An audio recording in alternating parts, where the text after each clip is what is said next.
Konami wanted to cash in on that 80s wave of muscle-bound, oiled-up hero action in the likeness of Rambo or Dutch, that hunk from Predator. Thus, the run-and-gun classic Contra was born in the arcades. Soon after, Contra was ported to the NES, and then along came Super C, and eventually Contra Force.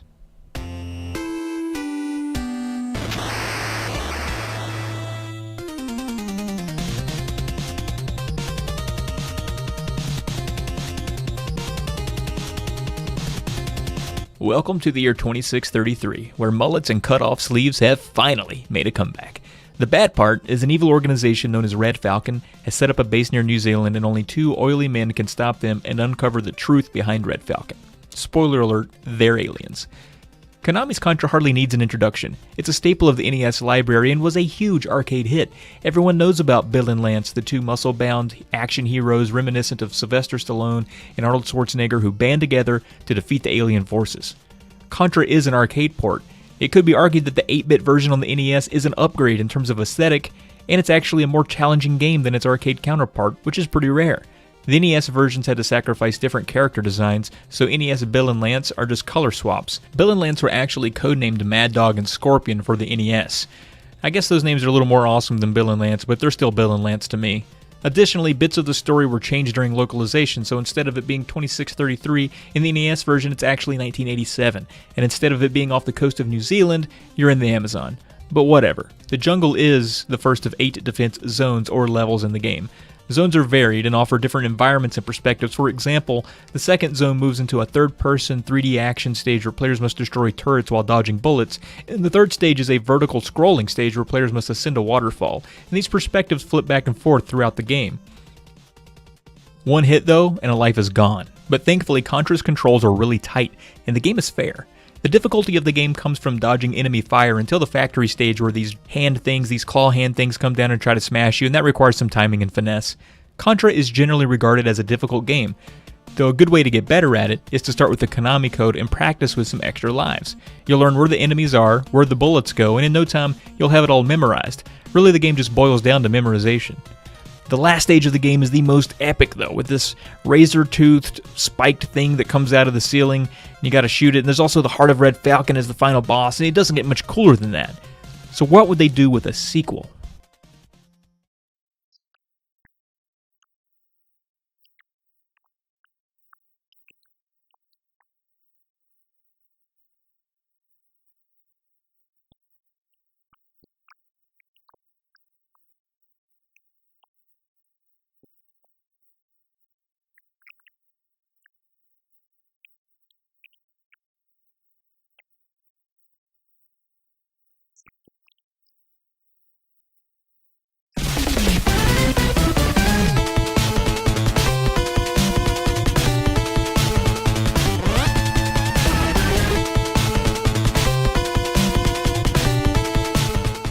Super Contra, better known as Super C, while very similar to the first, is nowhere near as iconic. The weapons are generally the same, except now with the screen clear power-up, and these distant isometric top-down levels have been added in. The boss designs are consistent with Contra, but maybe not as memorable. In general, though, the two games are very alike. When comparing the arcade and NES versions, like the original, the NES version holds up quite nicely compared to the arcade, which has this murky, washed-out look to the color scheme. The NES boasts 3 unique levels over the arcade version as well, all the vertically scrolling ones. The story supposedly picks up a year after the first Contra. It's up to you whether you think that's 1988 or 2334, but this time Red Falcon has possessed military personnel at an army base, so Bill and Lance have to go deal with that whole mess by of course killing everyone and everything. There's not much else to say about this one. If you enjoyed Contra, then Super Contra will be close to the same experience. Contra fans would have to wait 2 years and buy a whole new console to enjoy the third entry into the series, Contra 3 Alien Wars on the Super Nintendo. But then out of seemingly nowhere, 7 months later, the NES was going to get another Contra exclusive title? What in the...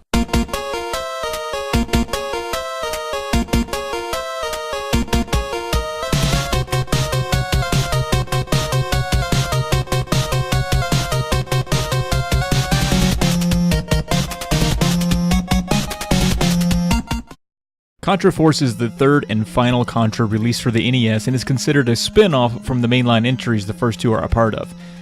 This one is rumored to have began as a different game entirely and was then converted into a Contra title prior to release, and that would add up given the stark differences of this game compared to the others before or since. For starters, it's graphically behind its series predecessors, even while being released 2 and 3 years after.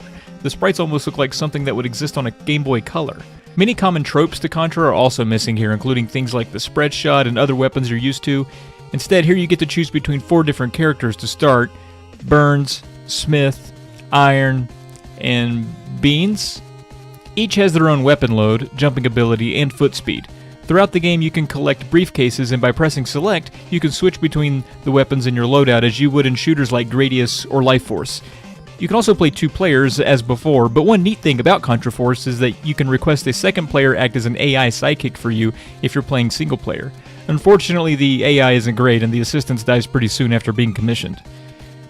The general theme and plot for the game is also completely different. Instead of some oiled-up 80s heroes defending Earth from the alien entity known as Red Falcon, in Contra Force you're fighting exclusively militaristic humans. No aliens, no mutants. Contra Force is hampered by a number of nagging issues players will notice immediately. Poor hit detection and cheap enemy placement could be overlooked if the game didn't constantly slow down. The slowdown in this game is among the worst I've seen on the NES, and this is a 1992 NES game developed and published by Konami, the same company that made the 2 previous entries. I'm not sure what happened here. Another annoying thing is the screen does not always scroll. You're forced to slide yourself over and sort of gather the screen, so to speak, so you can advance onward. It's just another annoyance on the laundry list of annoyances this game provides. It's hard to believe that Contra Force was released on the NES after Contra 3 Alien Wars was released on the Super Nintendo. Heck, it's hard to believe Contra Force was released after Contra and Super Contra. So anyway, that wraps up the Contra games for the NES. You can't go wrong with the original, and Super C is still a quality time, but you might want to stay away from Contra Force unless you're just curious like I was. Alright guys, thanks for watching.